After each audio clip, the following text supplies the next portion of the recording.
El apogeo de la literatura italiana. La imprenta. La imprenta en Oriente.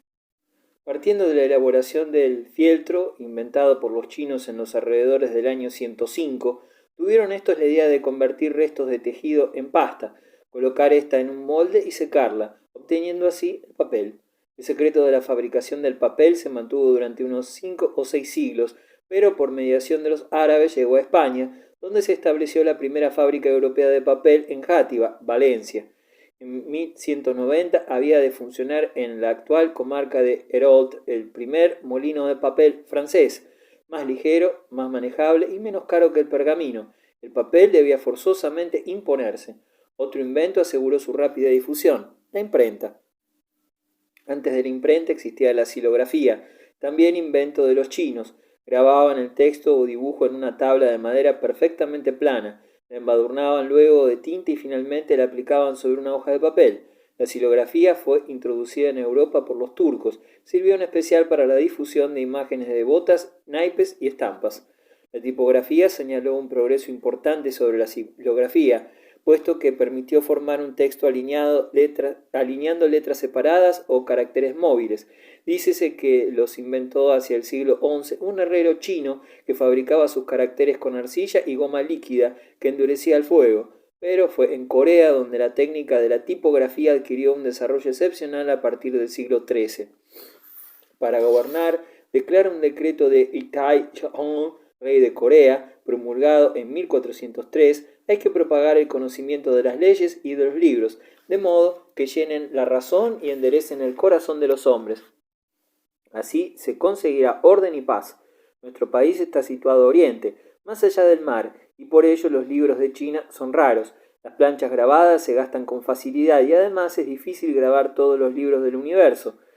Quiero que se fabriquen caracteres en cobre que sirvan para la impresión y se incremente de este modo la difusión de los libros, lo que será una ventaja sin límites. En cuanto a los gastos de este trabajo, no conviene que recaigan sobre el pueblo, sino que incumbirán al tesoro de palacio. Gutenberg, el genio creador. 20 años después de este decreto, cuya existencia ignoraba totalmente, Lauren Koster, sacristán de Haarlem, talló en madera caracteres móviles e imprimió varios libros escolares. Los caracteres de madera no siempre resistían a la prensa, a veces se hendían o se estropeaban por los bordes. Pronto fueron sustituidos por letras de metal. Johann Gutenberg, de Maguncia, consiguió una aleación de antimonio y de plomo particularmente resistente. Imprimir un libro es una labor exigente y un trabajo de precisión. Las letras deben ser claras y alinearse en renglones impecablemente rectos, con espacios siempre iguales. De otro modo, la lectura fatiga la vista, y el mayor mérito de Gutenberg fue haber conseguido un molde utilizable en la práctica. De una penosa labor artesanal, el vaciado de los caracteres se transformó en un trabajo mecánico e industrial. De este modo hizo Gutenberg viable el invento y lo convirtió en uno de los portaestandartes de la civilización. Johann Gutenberg nació en Maguncia hacia el 1400, de una familia burguesa y distinguida. Poco sabemos de su vida, como ocurre con la mayoría de los inventores. Su existencia debió ser ardua, a fin de que otros recogieran el fruto de su trabajo. Gutenberg pertenecía a una familia de orfebres que acuñaban sellos y monedas. Según parece, el joven se educó en el seno de esta artesanía. Luego, en Estrasburgo, inició sus tanteos y ensayos del invento, a juzgar por ciertos protocolos que se han conservado. Seguramente Gutenberg vivió unos 10 años en Estrasburgo, pero se ignora si la experiencia que verificó en esta ciudad dieron algún resultado práctico. Lo cierto es que Gutenberg regresó a Maguncia entre 1440 y 1450. La obra más antigua que se le atribuyen los expertos es un libro de predicciones impreso según se cree en la propia Maguncia en 1445. El fragmento que ha podido conservarse describe el destino de los justos y de los impíos al día del juicio final. Para proporcionarse el capital necesario, Gutenberg se asoció en 1450 con un rico negociante, Johann Fust, y pudo así realizarse la obra más célebre de su imprenta, una Biblia en latín terminada en 1456, espléndido modelo artístico del que han logrado conservarse unos 40 ejemplares que alcanzan en la actualidad precios fabulosos. Los libros impresos en el siglo XV, muy apreciados hoy, son llamados incunables, del latín cunabula, cuna, porque fueron realizados cuando la imprenta se hallaba aún en su primera fase. se ha discutido mucho acerca de los lugares y las fechas de impresión de los incunables existentes, por ser estos datos generalmente omitidos en los libros de aquella época. Expansión de la imprenta. Gutenberg hubo de pleitear contra Fust, pero, habiendo perdido, vióse obligado a ceder la imprenta a su adversario. Este se asoció entonces con un tal Schoeffer, antiguo colaborador de Gutenberg, que con el tiempo había llegado a ser yerno de Fust. Así se aprovecharon ambos del genio del gran inventor. Por su parte, Schoeffer aportó algunas mejoras a la composición de la tinta e hizo caracteres netos y duraderos. Bajo su dirección, la empresa publicó, entre otros volúmenes, un Salterio y una Biblia, que se consideran de los más hermosos libros publicados en el mundo. Al morir Fuchs, Schoeffer siguió dirigiendo la imprenta hasta el fin de sus días. Según parece, Gutenberg creó luego una imprenta para él solo, pero se sabe poco de su vida en esta época, únicamente que vivió algún tiempo en la corte del arzobispo de Maguncia y que murió en 1467 o 1468. Pero entre tanto, los 24 soldaditos de plomo de Gutenberg partieron de Maguncia a la conquista del mundo. Hacia 1470 ya existían imprentas en unas 20 ciudades alemanas. El invento se propagó entonces a los demás países. A finales del siglo aparece implantado en casi toda Europa. Se estima en unos 25.000 el número de libros impresos en esta época. Como cada edición comprendía 500 ejemplares como promedio, la imprenta produjo en Occidente unos 12 millones y medio de ejemplares durante su primer medio siglo. No obstante, los auténticos bibliófilos tradicionalistas como Federico de Urbino los desdeñaban y se hubieran avergonzado de admitir un libro impreso en su biblioteca. Como era de esperar, los libros impresos llegaron a ser mucho más baratos que los manuscritos. Gradualmente su precio bajó a tal punto que pudieron imprimirse ediciones populares.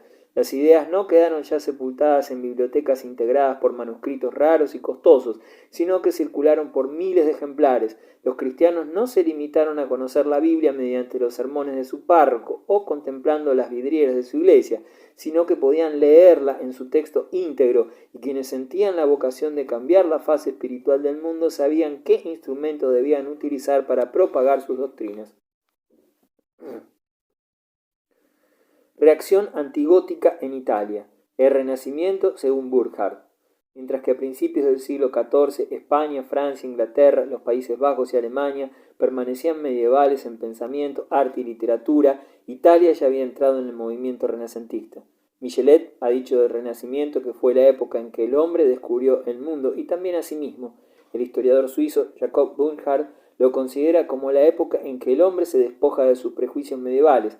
A propósito de este enfoque, no puede evitarse recordar una exclamación de Ulrich von Hutten, humanista alemán del siglo XVI: despiertan los espíritus y la vida se convierte en un placer. Es la misma mentalidad con que Burckhardt caracteriza el Renacimiento. La renuncia al mundo que se fijó como ideal en la Edad Media deja paso al precepto de los nuevos tiempos. Saborear las alegrías de la vida. ¿Por qué sacrificar el individuo, su felicidad privada y su personalidad en el anonimato? ¿Por qué obedecer sin voluntad propia a los mandatos de la Iglesia? ¿Por qué trabajar como esclavos bajo el yugo de prejuicios sociales o soportar la pesada tiranía que ejercen los gremios y las corporaciones? El espontáneo goce de vivir de los primeros tiempos del Renacimiento se transformó con los años en un culto más refinado de la belleza, corriendo parejas con el sentimiento de fugacidad y brevedad de la existencia y la fragilidad de las cosas. Cuando Burckhardt acabó de consultar el ingente material objeto de su estudio y se sentía fatigado, se entretuvo en leer un sencillo cuarteto de Lorenzo de Medici. Mejor que todas las lucubraciones científicas, estos versos sin pretensiones ilustran el esplendor brillante y fugaz del Renacimiento. Qué hermosa es la primavera de la vida, pero, ay, los años jóvenes pasan sin detenerse. Toda alegría se goce hoy, el día de mañana nadie nos lo garantiza. Burckhardt señala también en el Renacimiento un despertar del individuo a nuevos conceptos vitales y el descubrimiento de sí mismo. El Renacimiento constituye de hecho un renacimiento de la antigüedad, cuyo arte y literatura ejercían un encanto nuevo en los sabios. La concepción de Burckhardt se basa en la idea de que durante la Edad Media las artes y las letras antiguas habían caído en cierto modo en el olvido hasta ser descubiertas por los pueblos de Occidente, gracias a los árabes, en el periodo inmediatamente anterior al advenimiento del Renacimiento y del humanismo. Pero ello no corresponde del todo a la realidad. La Edad Media no fue en la vida de la humanidad una prolongada y oscura noche, como se la calificó durante mucho tiempo. En el propio Renacimiento se mezclan sombras y luces. A menudo el individualismo renacentista degeneró en egoísmo desmesurado y desató todos los frenos morales, como podrá comprobarse más de una vez en este tomo y los siguientes. El Renacimiento constituyó un período en que reinó un desenfrenado egocentrismo. Es más agradable recibir que dar. Era, de hecho, el más estimado de los principios morales. El derecho pertenece al más fuerte y los impulsos vitales de la naturaleza no deben ser reprimidos. Para el típico renacentista no existe, en cierto modo, más que un solo pecado, la estupidez. El sentimiento estético llegó a prescindir de todo criterio moral, ya que se consideraba la vida como una obra de arte, sin otro valor que la belleza en sí. Bastaba que un acto insólito y grandioso fuera obra de arte o de un genio para provocar admiración. La moral nada tenía que ver con todo ello. Es preciso reconocer, no obstante, que pese a los defectos que lo ensombrecen, el Renacimiento puede ser considerado como uno de los periodos más trascendentales en la historia humana, por constituir la época en que se inició la libertad de la personalidad individual. El retorno al mundo antiguo. En cuanto a la teoría de Burckhardt, que hace coincidir el despertar de la antigüedad clásica con el concepto mismo de renacimiento, tal idea se apoya en cierto desconocimiento del nivel cultural de la Edad Media. Es cierto que el Renacimiento, y más todavía el humanismo o antropocentrismo, con su tradición estética y científica, constituyen una revolución en la mentalidad medieval. La tentativa de una ósmosis con el mundo antiguo tenía que resultar imposible mientras dominara en régimen absoluto el pensamiento de la filosofía escolástica. La Edad Media no ignoraba las obras de la antigüedad, pero no mantenía con ella ningún contacto espiritual. Los grandes escritores de Roma eran estudiados, pero este estudio se reducía a cosas pretéritas, referentes a un mundo extraño, pagano, incapaz de ofrecer el menor provecho espiritual a un cristiano. Con el triunfo del humanismo cambió la manera de pensar de los intelectuales. La antigüedad arrancaba al gran humanista Petrarca exclamaciones de admiración y de asombro. Le parecía que estos tesoros debían ser transmitidos a las generaciones futuras, nobles ideas expresadas en una lengua artísticamente formada y virtudes viriles que hicieran de los romanos los dueños del mundo. Los humanistas no intentaron devolver la vida a una civilización muerta, sino más bien injertar esa vida a su propia época. Únicamente en la medida en que el pasado glorioso representaba el ideal de que estaban poseídos los italianos de entonces, el Renacimiento puede ser considerado como un despertar de la antigüedad. Para hacer surgir una renovación política y cultural, solo bastaría darle el impulso necesario a este glorioso pasado. Quien pretenda profundizar en el estudio de las causas de esta floración artística y literaria que tuvo efecto en la época del Renacimiento se enfrenta con el enigma que nos presentan las fuerzas ocultas que hacen surgir una gran obra de arte. La inteligencia crítica más penetrante no sabrá descubrir el secreto de tal creación. Habrá de limitarse a estudiar las condiciones externas que la han hecho posible y observar cómo se preparó el ambiente que permitiera al genio creador de los pensadores, poetas y artistas el poder realizar su labor artístico-cultural. Ante todo, fue el contacto con la civilización árabe lo que despertó la conciencia de los occidentales y permitió sacudir el principio de autoridad expresado en adagios tan certeros como Roma locuta, causa finita. En hablando Roma no hay más vueltas que darle, o sic magister dixit, así lo dijo el maestro. El espíritu griego reapareció en Europa a través de las literaturas árabe y latina, en una época en que Occidente había olvidado la lengua helénica. Fue solo a mediados del siglo XV, poco antes de la caída de Constantinopla, cuando la lengua y la literatura griegas volvieron a estudiarse gracias a los numerosos sabios bizantinos que huyeron de la ciudad amenazada por los turcos. El medio ambiente italiano. El hecho de que en esta época se preparara en Europa el terreno para la aurora de una nueva civilización se debía en primer término a la prosperidad de que gozaba y que en parte era fruto de las cruzadas.